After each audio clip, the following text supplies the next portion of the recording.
हजरत इब्राहिम के घर में दो खवातीन है, एक आपकी बीवी हैं, एक हजरत हाजरा है। औलाद कोई नहीं, बड़ा मेवा है मीठा। घर वही आबाद होता है जिसमें बच्चे रोते हैं, घर होता ही वो है जिसमें बच्चों की चंचनाहट होती है, भिन बनाहट होती है। हजरत इब्राहिम ने एक बच्चा रोते हुए देखा तो आंखों में आंसू आए, कहने लगे रब्बी हबली मिनस सालिहीन, या अल्लाह मुझे भी नेक औलाद अता कर दे। हजरत सारा ने सुन लिया, कहने लगी इब्राहिम शायद मेरे बतन से तो आपको नसीब नहीं, हाजरा से निकाह कर लो। नाबे हाजरा से निकाह हुआ। अल्लाह तो बड़ा बेनियाज है, रब करीम ने हजरत इस्माइल जैसा खूबसूरत बेटा अता फरमाया।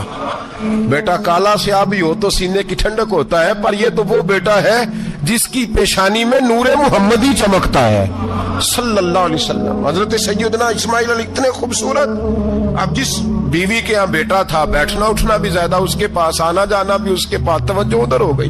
जनाब सारा रश्क करने लगी। एक दिन कहने लगी इसे छोड़ आ जंगल में, वादी गैर ज़ीज़र इन मक्के के पास। भाई एक बेटा आलमे दीन बना लो। कहने लगा रोटी कहां से खाएगा, तेरे 5 बेटे हैं, को हाफिज़े कुरान बना, कहते रोटी कहां से खाएगा। वो बच्चा भी कहता है मैं कहां से खाऊंगा।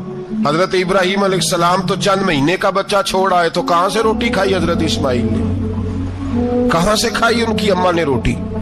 भूखे मर जाते हैं ये सारे। मैं बड़ी जिम्मेदारी से कहा करता हूं कि जितनी खूबसूरत रोटी अल्लाह करीम दीन के खादिमों को अता करता है शायद किसी और के नसीब होती हो, लेकिन हम लोग तवज्जो ही नहीं कर रहे, हमारा शौक ही नहीं बन रहा, हम ये मेहनत ही नहीं कर रहे कि कौम को मुस्तनद उलमा की जरूरत है। इलाकों के इलाके खाली हैं, इधर हमारा मिजाज ही नहीं बन रहा, तवज्जो ही नहीं दीन की खातर। और फिर चले बच्चे तो बात की बात है ना, जो अभी खुद जवान है वो भी तो ये दुआ। एक साहब मुझे कहने लगे मैं दुआ मांग रहा हूँ अल्लाह मुझे बेटा दे तो मैं उसे दीन पे लगाऊंगा। तो मैंने कहा आप भी बूढ़े नहीं हुए, आप खुद ही लग जाएं, बेटा तो अभी आएगा तो लगेगा ना। तो आप तो इस वक्त है तो आप तो पहले लगे ना साहब, 2 घंटे तो निकाल के आए, दीन सीखने को काफी है। आप इतनी लंबी सोच रहे हैं कि बच्चा आएगा तो बड़ा होगा तो वो जाएगा तो देखी जाएगी, अभी तो आप हैं तो आप तो आओ। हजरत इब्राहिम ने बच्चा वहां छोड़ा। यहां से जो उम्रा करने लोग जाते हैं ना, जो हज करने जाते हैं, उनको पता है कि वहां दुनिया की हर नेमत मिलती है, फिर भी डबल ट्रिपल पैसे लोग जेबों में डाल के जाते हैं। हजरत इब्राहिम जब वहां लेके गए तो कोई इंसान नहीं था, पानी का कतरा नहीं था, 2 किलो खजूर, एक मशकीजा, बीवी को थमाया। हमारे घर में हजारों चीजें पड़ी हैं, लेकिन वो जो तवक्कुल है ना वो खत्म हो गया है।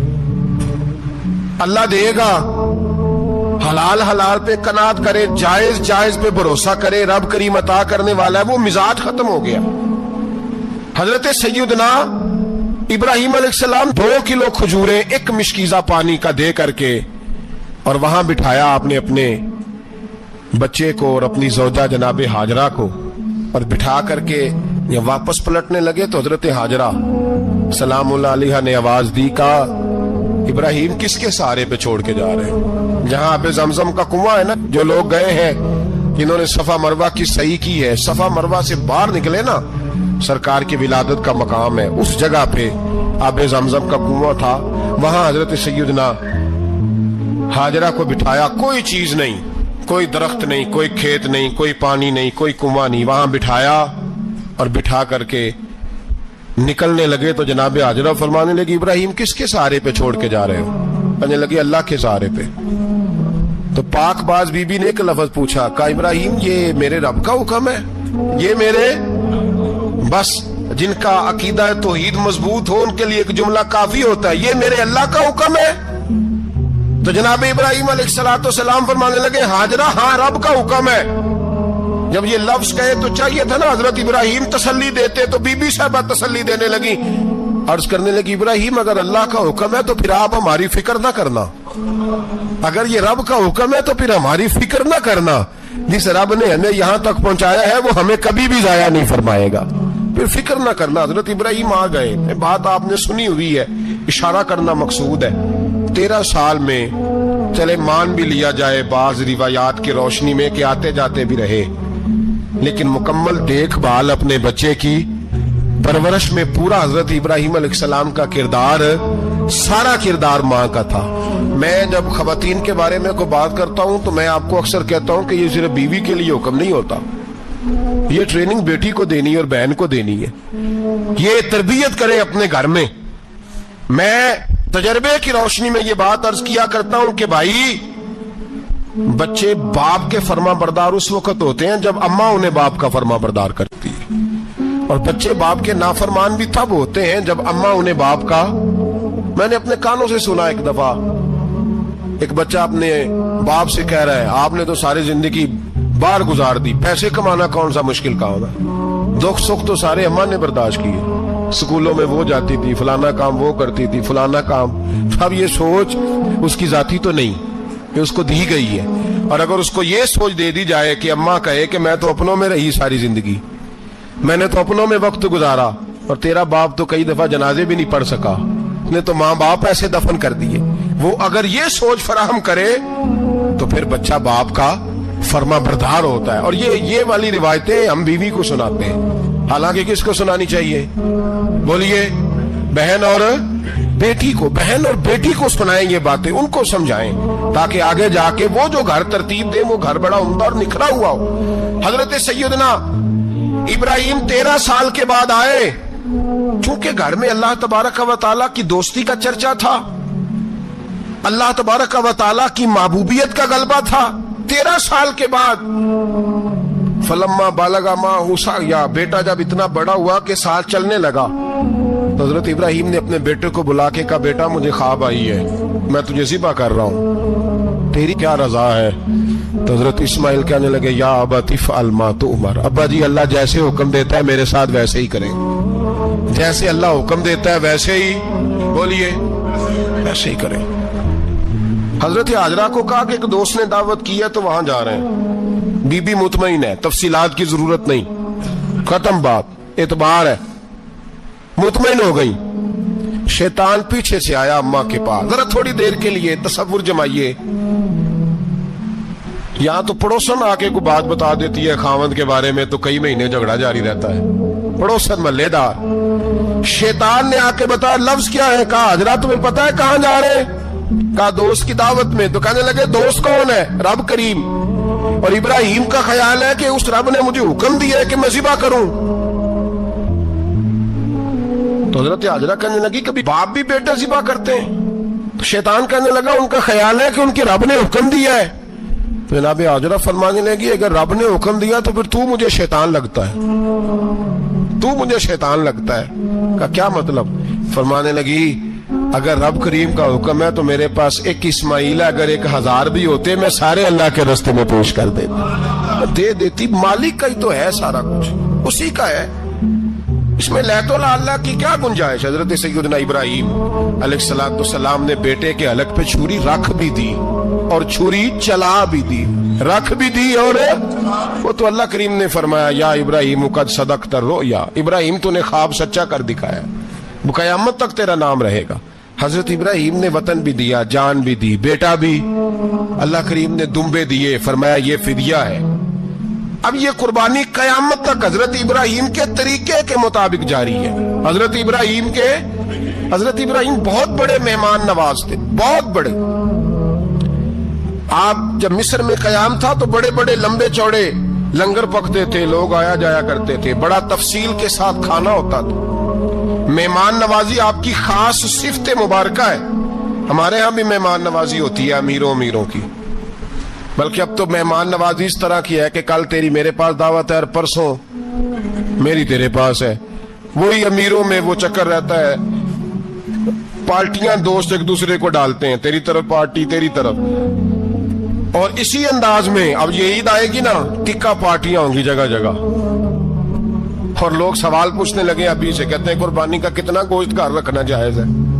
قربانی کا کتنا گوشت گھر رکھنا جائز ہے؟ سارا ہی جی ہاں، اس لیے فریزر لے لے، فریج سے نہیں کام چلے گا، سارا ہی جہاز گھر رکھنا سارا ہی جائز ہے، رکھ لیں۔ او خدا کے بندے، قربانی وہ بندہ دیتا ہے جو سارا سال ہی گوشت کھاتا ہے، صحیح کہہ رہا ہوں؟ قربانی صاحب نصاب صاحب استطاعت بندہ دیتا ہے نا، تو وہ سارا سال ہی گوشت، تو سارا گھر میں رکھنا بھی جائز ہے، لیکن سارا دے دینا بھی تو جو آ رہی ہے اس پہ کیوں توجہ کرتے ہو؟ جو دوسرا جائز ہے اس پہ کیوں نہیں عمل کرتے؟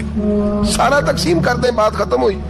یقین کریں محرم میں جا کے دوست ٹیلی فون کر کے سوال پوچھتے ہیں، کہتے ہیں صاحب سنا ہے قربانی کا گوشت محرم میں کھانا جائز نہیں۔ میں کہ نہیں، ربیع الاول چ بھی جائز جے، رجب رمضان تک کھاؤ، کوئی بندہ نہیں منع کرتا، اس لیے کہ کسی کو دینا تو پسند ہی نہیں، یا پھر اس میں سے جو خاص خاص چیزیں ہیں وہ اپنی فریج میں اور باقی جو ہے وہ دوسروں کے لیے۔ یہ کیا طریقہ ہے ہمارا؟ قربانی اسلام کا ایک خوبصورت ترین عمل ہے، یہ محبوب ترین عبادت ہے اللہ تعالیٰ کی۔ قربانی اپنی فضیلت کے لحاظ سے، عظمت کے لحاظ سے، اپنی بلندیوں کے لحاظ سے دین میں بڑا مقام رکھتی، لیکن ہر چیز کا رنگ روپ بدل دیا جاتا ہے نا، چونکہ قربانی چلی آ رہی تھی حضرت ابراہیم خلیل اللہ علیہ السلام سے، تو اہل عرب جو تھے مشرکین مکہ قربانی کا تعارف وہ بھی رکھتے تھے، پر وہ قربانی کی حقیقت کو، قربانی کی حکمت کو، قربانی کے حسن کو، قربانی سے پھوٹنے والی روشنی کو سمجھنے سے ناآشنا تھے۔ وہ کیا کرتے تھے کہ جب وہ کوئی قربانی کا جانور ذبح کرتے تو اس کا جو خون ہوتا وہ بیت اللہ شریف کی دیواروں کے ساتھ مل دیتے۔ قربانی کے جانور کا جو گوشت ہوتا وہ لا کے بتوں کے سامنے رکھتے کہ یہ خون کعبے کی دیوار سے خون ملنے سے اور بتوں کے آگے گوشت رکھنے سے شاید ہماری قبولیت ہو جائے گی، ہم نے جانور ذبح کیا ہے۔ کمال ہے میرے رب کریم کی کتاب کا انداز بھی۔ قرآن مجید مختصر الفاظ کے اندر، مختصر جملوں کے اندر، اجمال کے اندر اتنی بڑی تفصیل بیان کر دیتا ہے کہ انسان کے ذہن کے، دل کے، دماغ کے دریچے کھل جاتے ہیں۔ اللہ کھانے پینے سے پاک ہے، بے نیاز ہے مالک۔ رب کریم نے فرمایا لن ینال اللہ لحومہا، فرمایا ہرگز نہیں پہنچتا اللہ کی بارگاہ میں تمہارا گوشت، ولا دماؤہا، اور نہ ان کے خون، نہ اس جانور کا گوشت اللہ کی بارگاہ میں پہنچتا ہے، نہ خون پہنچتا ہے، تو مالک پہنچتا کیا ہے؟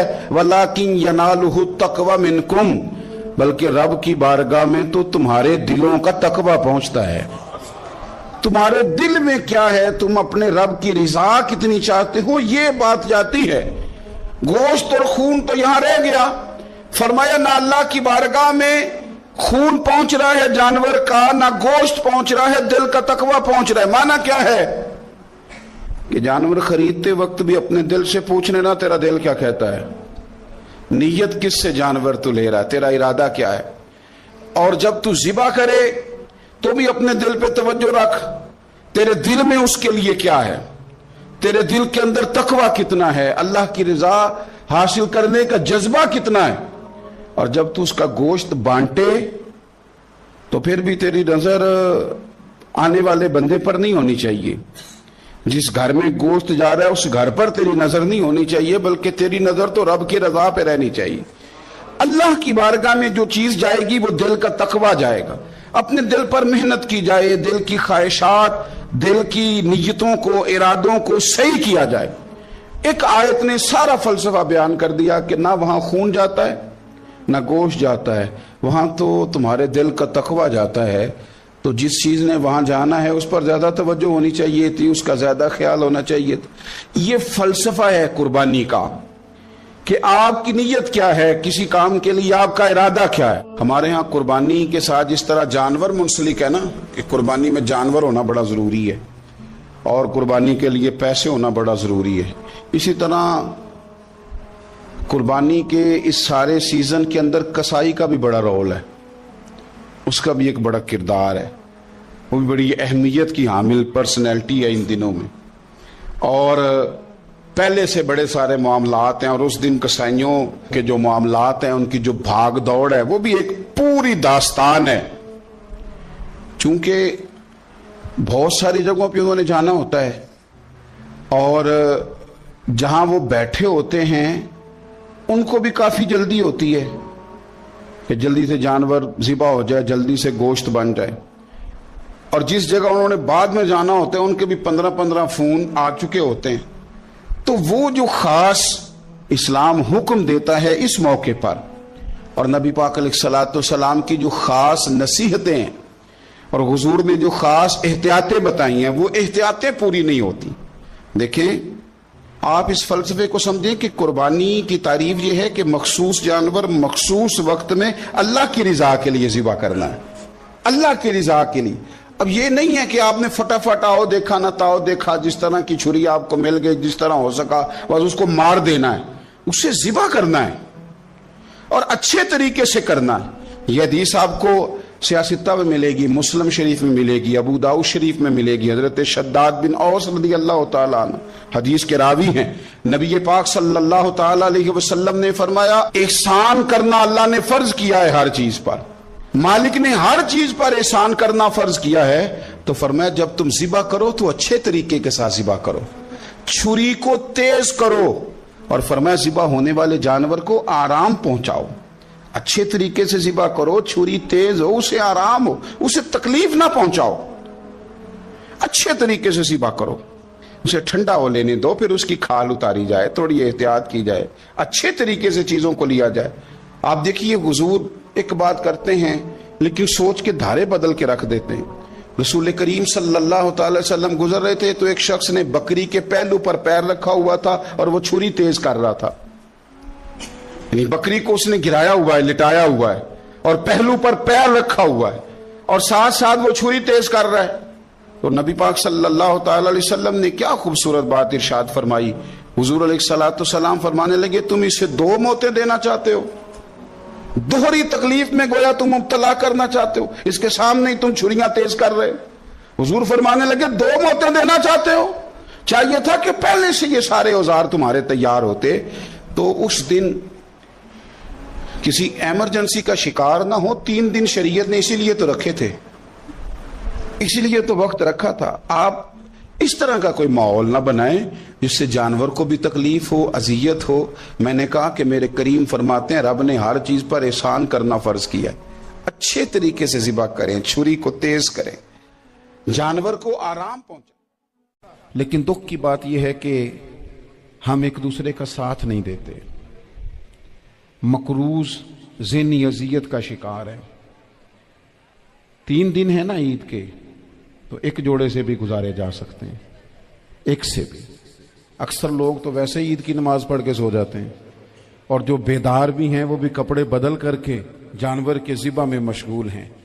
हमने इस ईद पे कोशिश करनी है कि हमारी गली में, हमारे मोहल्ले में, हमारे दाएं बाएं थोड़ा सफ़र करें, बच्चों को देखें, सरकारी स्कूल से निकलते बच्चों को देखें, मसाजिद मदारस से निकलते बच्चों को देखें। हम ना एक एक दो दो का साथ दें। मैंने जुमे में अमीर लोगों से कहा था कि कुर्बानियां करनी तो है ही, तो तुम तो सारा साल गोश्त खाते हो। क्या आपको बताऊं कि हम उस वतन में रहते हैं जहां फ्रिज और फ्रीजर बड़ी से पहले ज्यादा बिकते हैं। फ्रिज नहीं ले आओ, बड़ी ले आओ, चूंकि गोश्त सेव करना है, सारा साल भी तो मिलता है ना अमीरों। मैंने तो कहा था उस गांव में ले जाओ जहां कुर्बानी कोई नहीं कर रहा, ज़िबा ही वहां जाके कर लो।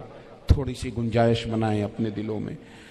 ये जरूरी नहीं कि सामने वाला आपका शुक्रिया भी अदा करे, अपने घरों में थोड़ा हौसला कनात लाएं। हजरत आयशा सिद्दीका रदियल्लाहु ताला अन्हा फरमाती हैं, ऐसा नहीं था कि हमारे घर के अंदर माल नहीं आता था, अल्लाह के फजल से बड़ा कुछ आता था, लेकिन फरमाती हम इसार कर दिया करते थे। हुजूर का मिजाज इसार कर देने का है। याद रखना, शम्मा से अगर कई शम्मे जल जाएं तो इसकी रोशनी में कभी कमी नहीं आती। हजारों दिए भी जल जाएं तो ये दिए मांद नहीं पड़ते। महंगाई बड़ी जोर की हो गई, गरीब आदमी की आजमाइश बढ़ गई। हमेशा महंगाई से गरीब लोग मुतासिर होते हैं। अमीरों की तो चीजें महंगी हो जाती हैं, वो तो सिंगल उन्होंने जमा की होती हैं, महंगी होती हैं तो डबल में बेचते हैं। गरीब पिसता है। लेकिन दुख की बात यह है कि हम एक दूसरे का साथ नहीं देते, मकरूज ज़हनी अजियत का शिकार है। 3 दिन है ना ईद के, तो एक जोड़े से भी गुजारे जा सकते हैं, एक से भी। अक्सर लोग तो वैसे ही ईद की नमाज पढ़ के सो जाते हैं और जो बेदार भी हैं वो भी कपड़े बदल करके जानवर के ज़िबा में मशगूल हैं। हमने इस ईद पे कोशिश करनी है कि हमारी गली में, हमारे मोहल्ले में, हमारे दाएं बाएं थोड़ा सफ़र करें, बच्चों को देखें, सरकारी स्कूल से निकलते बच्चों को देखें, मसाजिद मदारस से निकलते बच्चों को देखें, हम ना एक एक दो दो का साथ दें। ये जितनी सियासी जमातें काम कर रही हैं, जिनकी हुकूमत थी, जिनकी है, पता नहीं कल किसकी आएगी, मैं तो ज़ाती तौर पर इनसे पूरा मायूस हूँ। मुझे तो नहीं लगता कि जितने लोग आज तक हुकूमत कर चुके हैं, बार बार आते हैं या पिछली हुकूमत गई है, इनके पास कोई प्लान ही नहीं है। ये तो बेचारे एक दूसरे की टांगें खींचने के अलावा ना कुछ कर सके हैं, ना उम्मीद है कुछ करेंगे। लेकिन गरीब की तकलीफ बढ़ गई है। मेरे पास बीसियों लोग आते हैं, आते तो वो दुआ का कहने हैं, आते तो सिर्फ ये बताने हैं कि इस मुश्किल में हूँ, दुआ करना। लेकिन दोस्तों, लोगों की बातें सुन के बड़ी तकलीफ होती है। हम क्या किसी की मदद कर सकते हैं? हमारे लिए तो मदारस चलाने मुश्किल हैं, लेकिन लोग अजियत का शिकार हैं। ज़हनी कर्ब के नीचे लोग आ गए, इतनी बड़ी अजियतें खड़ी कर दी गई हैं। थोड़ा थोड़ा देखो, 2 का खाना 3 भी तो खा ही सकते हैं ना, 3 का खाना 4 भी तो खा ही सकते हैं ना। मेरे महबूब ने हमें ये नहीं कहा था ज्यादा गोश्त पकाना, बल्कि रसूल पाक ने तो रंग ही बड़ा सादा दिया है।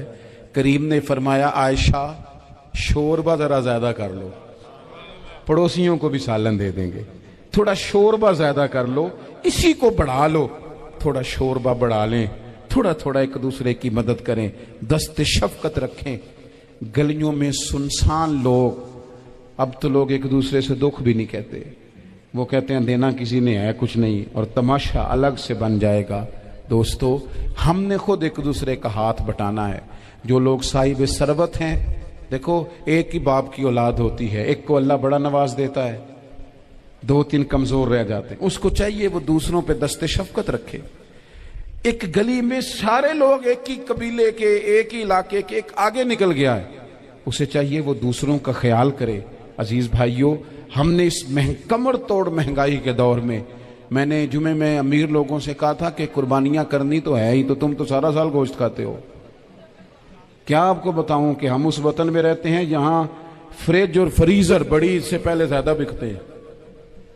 फ्रिज नहीं ले आओ, बड़ी ले आओ, चूंकि गोश्त सेव करना है, सारा साल भी तो मिलता है ना अमीरों।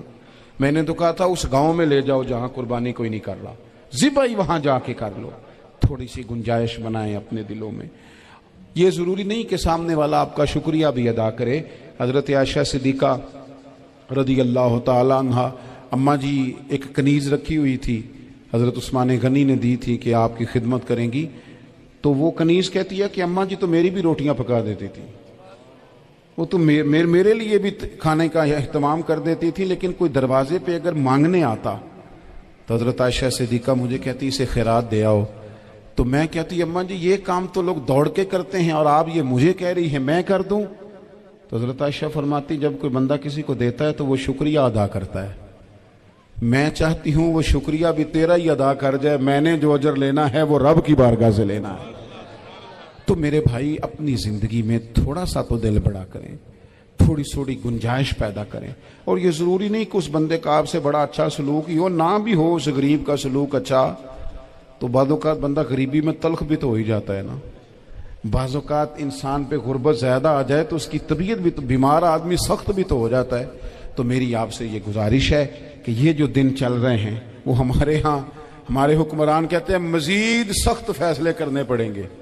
वो मैंने कहा तुम्हारे लिए तो आसान है, इसलिए कि तुम तो जिस दफ्तर में बैठ के फैसला करते हो उसकी तो बत्ती कोई नहीं जाती, तुम्हें क्या पता हो, वहां तो एसी भी 1 मिनट के लिए बंद नहीं होता।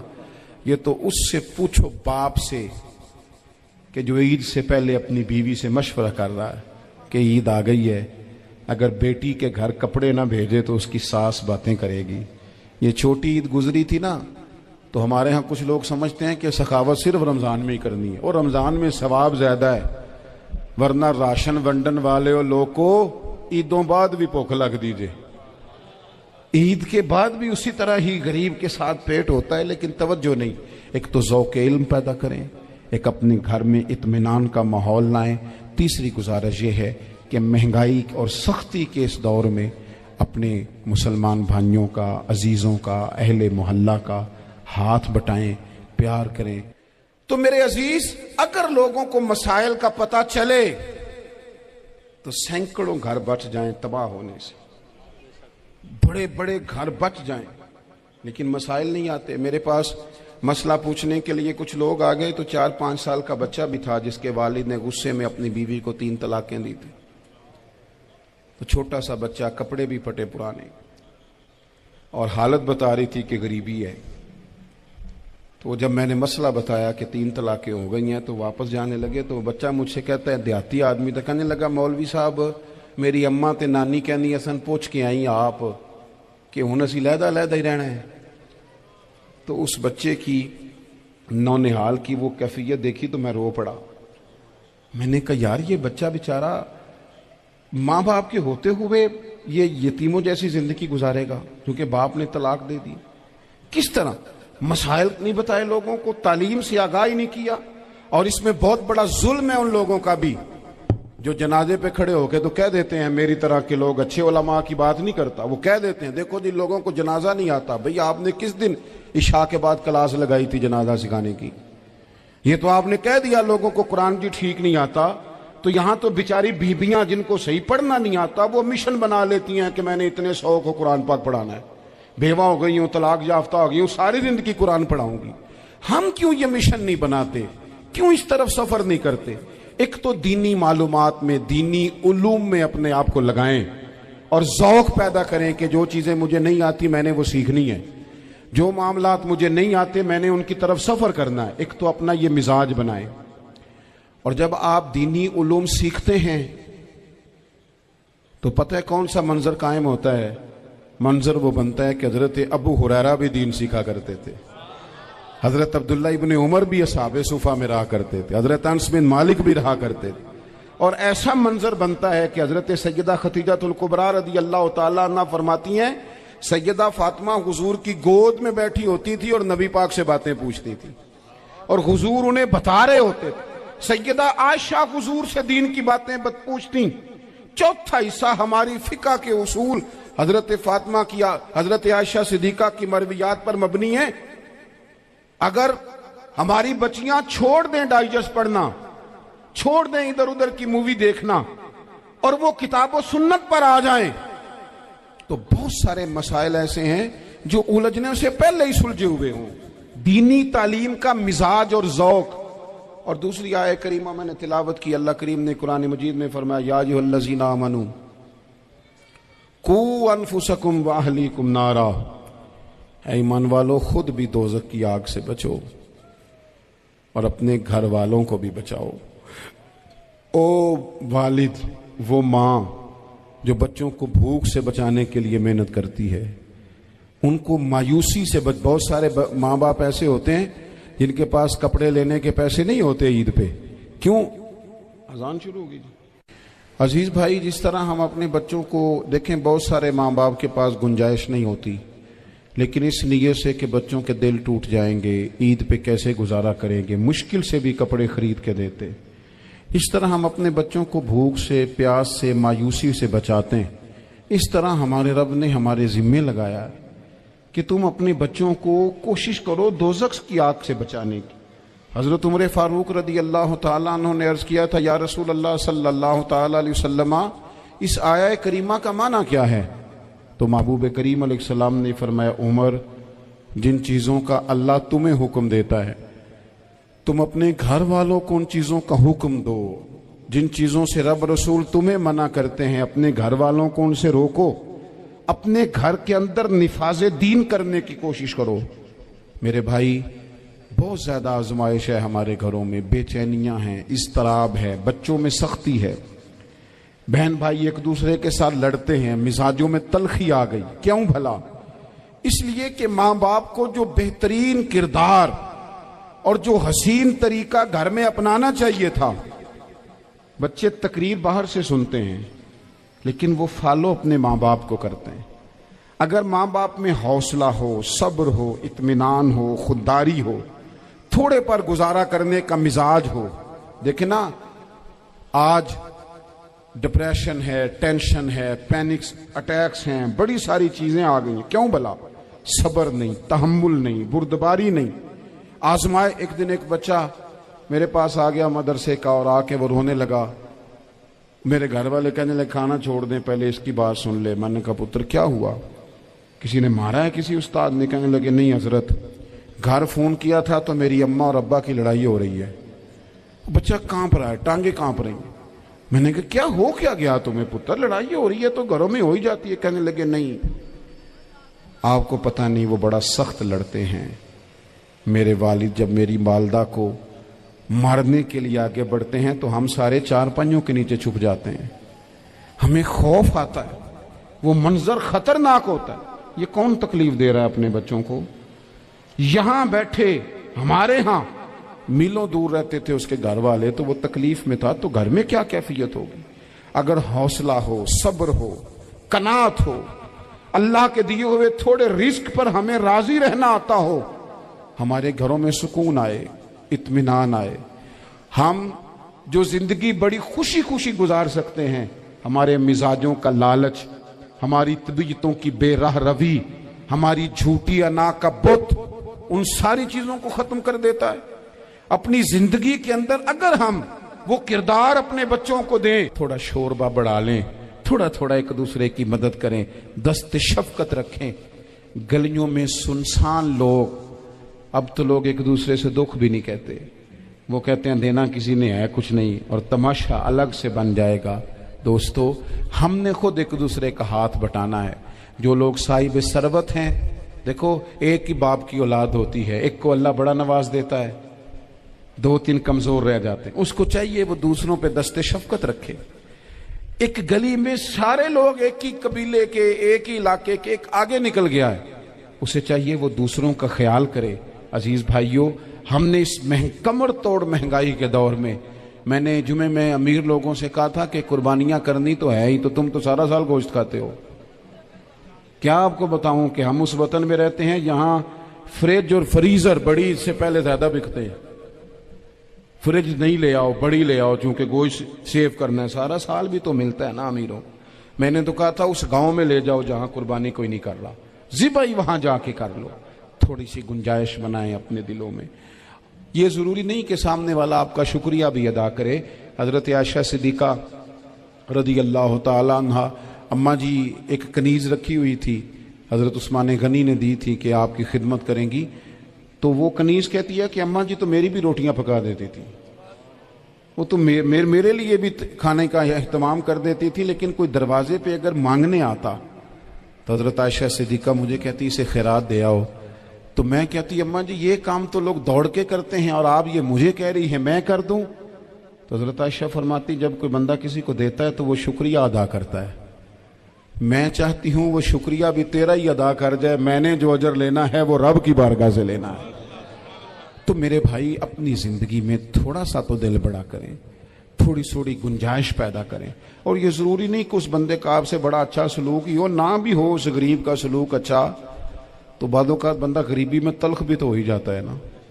बाज़-औक़ात इंसान पे गुर्बत ज्यादा आ जाए तो उसकी तबीयत भी तो, बीमार आदमी सख्त भी तो हो जाता है। तो मेरी आपसे ये गुजारिश है कि ये जो दिन चल रहे हैं वो हमारे यहाँ हमारे हुक्मरान कहते हैं मजीद सख्त फैसले करने पड़ेंगे। और मैंने कहा तुम्हारे लिए तो आसान है, इसलिए कि तुम तो जिस दफ्तर में बैठ के फैसला करते हो उसकी तो बत्ती कोई नहीं जाती, तुम्हें क्या पता हो, वहां तो एसी भी 1 मिनट के लिए बंद नहीं होता। ये तो उससे पूछो बाप से कि जो ईद से पहले अपनी बीवी से मशवरा कर रहा है कि ईद आ गई है, अगर बेटी के घर कपड़े ना भेजे तो उसकी सास बातें करेगी। ये छोटी ईद गुजरी थी ना, तो हमारे यहाँ कुछ लोग समझते हैं कि सखावत सिर्फ रमजान में ही करनी है, और रमजान में सवाब ज्यादा है, वरना राशन वंडन वाले और लोग को ईदों बाद भी भूख लग दीजिए, ईद के बाद भी उसी तरह ही गरीब के साथ पेट होता है, लेकिन तवज्जो नहीं। एक तो ज़ौक़ इल्म पैदा करें, एक अपने घर में इत्मीनान का माहौल लाएं। तीसरी गुजारिश ये है कि महंगाई और सख्ती के इस दौर में अपने मुसलमान भाइयों का, अजीज़ों का, अहले मोहल्ला का हाथ बटाएं, प्यार करें। तो मेरे अजीज, अगर लोगों को मसाइल का पता चले तो सैकड़ों घर बच जाएं तबाह होने से, बड़े बड़े घर बच जाएं, लेकिन मसाइल नहीं आते। मेरे पास मसला पूछने के लिए कुछ लोग आ गए तो 4-5 साल का बच्चा भी था जिसके वालिद ने गुस्से में अपनी बीवी को 3 तलाकें दी थी। तो छोटा सा बच्चा, कपड़े भी फटे पुराने, और हालत बता रही थी कि गरीबी है। تو جب میں نے مسئلہ بتایا کہ 3 طلاقیں ہو گئی ہیں تو واپس جانے لگے، تو بچہ مجھ سے کہتا ہے دیہاتی آدمی تو کہنے لگا مولوی صاحب میری اماں تے نانی کہنی اسن پوچھ کے آئی آپ کہ ہن اسی لہدا لہدا ہی رہنا ہے۔ تو اس بچے کی نونہال کی وہ کیفیت دیکھی تو میں رو پڑا۔ میں نے کہا یار یہ بچہ بیچارہ ماں باپ کے ہوتے ہوئے یہ یتیموں جیسی زندگی گزارے گا کیونکہ باپ نے طلاق دے دی۔ کس طرح مسائل نہیں بتائے لوگوں کو، تعلیم سے آگاہی نہیں کیا۔ اور اس میں بہت بڑا ظلم ہے ان لوگوں کا بھی جو جنازے پہ کھڑے ہو کے تو کہہ دیتے ہیں میری طرح کے لوگ اچھے علماء کی بات نہیں کرتا، وہ کہہ دیتے ہیں دیکھو جن لوگوں کو جنازہ نہیں آتا، بھئی آپ نے کس دن عشاء کے بعد کلاس لگائی تھی جنازہ سکھانے کی؟ یہ تو آپ نے کہہ دیا لوگوں کو قرآن کی ٹھیک نہیں آتا، تو یہاں تو بیچاری بیبیاں جن کو صحیح پڑھنا نہیں آتا وہ مشن بنا لیتی ہیں کہ میں نے اتنے 100 کو قرآن پاک پڑھانا ہے، بیوہ ہو گئی ہوں، طلاق یافتہ ہو گئی ہوں، ساری زندگی قرآن پڑھاؤں گی۔ ہم کیوں یہ مشن نہیں بناتے؟ کیوں اس طرف سفر نہیں کرتے؟ ایک تو دینی معلومات میں، دینی علوم میں اپنے آپ کو لگائیں اور ذوق پیدا کریں کہ جو چیزیں مجھے نہیں آتی میں نے وہ سیکھنی ہے، جو معاملات مجھے نہیں آتے میں نے ان کی طرف سفر کرنا ہے۔ ایک تو اپنا یہ مزاج بنائیں، اور جب آپ دینی علوم سیکھتے ہیں تو پتہ ہے کون سا منظر قائم ہوتا ہے؟ منظر وہ بنتا ہے کہ حضرت ابو ہریرہ بھی دین سیکھا کرتے تھے، حضرت عبداللہ ابن عمر بھی اصحاب صفہ میں رہا کرتے تھے، حضرت انس بن مالک بھی رہا کرتے تھے، اور ایسا منظر بنتا ہے کہ حضرت سیدہ خدیجہ الکبریٰ رضی اللہ تعالیٰ عنہ فرماتی ہیں سیدہ فاطمہ حضور کی گود میں بیٹھی ہوتی تھی اور نبی پاک سے باتیں پوچھتی تھی اور حضور انہیں بتا رہے ہوتے تھے۔ سیدہ عائشہ حضور سے دین کی باتیں پوچھتی۔ چوتھا حصہ ہماری فقہ کے اصول حضرت فاطمہ کی، حضرت عائشہ صدیقہ کی مرویات پر مبنی ہے۔ اگر ہماری بچیاں چھوڑ دیں ڈائجسٹ پڑھنا، چھوڑ دیں ادھر ادھر کی مووی دیکھنا اور وہ کتاب و سنت پر آ جائیں تو بہت سارے مسائل ایسے ہیں جو الجھنے سے پہلے ہی سلجھے ہوئے ہوں۔ دینی تعلیم کا مزاج اور ذوق۔ اور دوسری آیہ کریمہ میں نے تلاوت کی، اللہ کریم نے قرآن مجید میں فرمایا یا ایھا الذین آمنوا قوا انفسکم واہلیکم نارا، اے ایمان والو خود بھی دوزخ کی آگ سے بچو اور اپنے گھر والوں کو بھی بچاؤ۔ او والد، وہ ماں جو بچوں کو بھوک سے بچانے کے لیے محنت کرتی ہے، ان کو مایوسی سے بہت سارے ماں باپ ایسے ہوتے ہیں جن کے پاس کپڑے لینے کے پیسے نہیں ہوتے عید پہ۔ کیوں؟ اذان شروع ہوگی جی۔ عزیز بھائی، جس طرح ہم اپنے بچوں کو دیکھیں، بہت سارے ماں باپ کے پاس گنجائش نہیں ہوتی، لیکن اس نیت سے کہ بچوں کے دل ٹوٹ جائیں گے، عید پہ کیسے گزارا کریں گے، مشکل سے بھی کپڑے خرید کے دیتے۔ اس طرح ہم اپنے بچوں کو بھوک سے، پیاس سے، مایوسی سے بچاتے ہیں۔ اس طرح ہمارے رب نے ہمارے ذمے لگایا ہے کہ تم اپنے بچوں کو کوشش کرو دوزخ کی آگ سے بچانے کی۔ حضرت عمر فاروق رضی اللہ تعالیٰ عنہ نے عرض کیا تھا یا رسول اللہ صلی اللہ تعالیٰ علیہ وسلم، اس آیہ کریمہ کا معنی کیا ہے؟ تو محبوب کریم علیہ السلام نے فرمایا عمر، جن چیزوں کا اللہ تمہیں حکم دیتا ہے تم اپنے گھر والوں کو ان چیزوں کا حکم دو، جن چیزوں سے رب رسول تمہیں منع کرتے ہیں اپنے گھر والوں کو ان سے روکو، اپنے گھر کے اندر نفاذ دین کرنے کی کوشش کرو۔ میرے بھائی، بہت زیادہ آزمائش ہے ہمارے گھروں میں، بے چینیاں ہیں، اضطراب ہے، بچوں میں سختی ہے، بہن بھائی ایک دوسرے کے ساتھ لڑتے ہیں، مزاجوں میں تلخی آ گئی۔ کیوں بھلا؟ اس لیے کہ ماں باپ کو جو بہترین کردار اور جو حسین طریقہ گھر میں اپنانا چاہیے تھا، بچے تقریر باہر سے سنتے ہیں لیکن وہ فالو اپنے ماں باپ کو کرتے ہیں۔ اگر ماں باپ میں حوصلہ ہو، صبر ہو، اطمینان ہو، خودداری ہو، تھوڑے پر گزارا کرنے کا مزاج ہو۔ دیکھیں نا، آج ڈپریشن ہے، ٹینشن ہے، پینکس اٹیکس ہیں، بڑی ساری چیزیں آ گئی ہیں۔ کیوں بھلا؟ صبر نہیں، تحمل نہیں، بردباری نہیں۔ آزمائے۔ ایک دن ایک بچہ میرے پاس آ گیا مدرسے کا اور آ کے وہ رونے لگا۔ میرے گھر والے کہنے لگے کھانا چھوڑ دیں، پہلے اس کی بات سن لے۔ میں نے کہا پتر کیا ہوا؟ کسی نے مارا ہے کسی استاد نے؟ کہنے لگے نہیں حضرت، گھر فون کیا تھا تو میری اماں اور ابا کی لڑائی ہو رہی ہے۔ بچہ کانپ رہا ہے، ٹانگیں کانپ رہی ہیں۔ میں نے کہا کیا ہو کیا گیا تمہیں پتر؟ لڑائی ہو رہی ہے تو گھروں میں ہو ہی جاتی ہے۔ کہنے لگے نہیں، آپ کو پتہ نہیں، وہ بڑا سخت لڑتے ہیں، میرے والد جب میری والدہ کو مارنے کے لیے آگے بڑھتے ہیں تو ہم سارے چارپائیوں کے نیچے چھپ جاتے ہیں، ہمیں خوف آتا ہے، وہ منظر خطرناک ہوتا ہے۔ یہ کون تکلیف دے رہا ہے اپنے بچوں کو؟ یہاں بیٹھے ہمارے ہاں میلوں دور رہتے تھے اس کے گھر والے، تو وہ تکلیف میں تھا، تو گھر میں کیا کیفیت ہوگی؟ اگر حوصلہ ہو، صبر ہو، قناعت ہو، اللہ کے دیے ہوئے تھوڑے رزق پر ہمیں راضی رہنا آتا ہو، ہمارے گھروں میں سکون آئے، اطمینان آئے، ہم جو زندگی بڑی خوشی خوشی گزار سکتے ہیں، ہمارے مزاجوں کا لالچ، ہماری طبیعتوں کی بے راہ روی، ہماری جھوٹی انا کا بت، ان ساری چیزوں کو ختم کر دیتا ہے۔ اپنی زندگی کے اندر اگر ہم وہ کردار اپنے بچوں کو دیں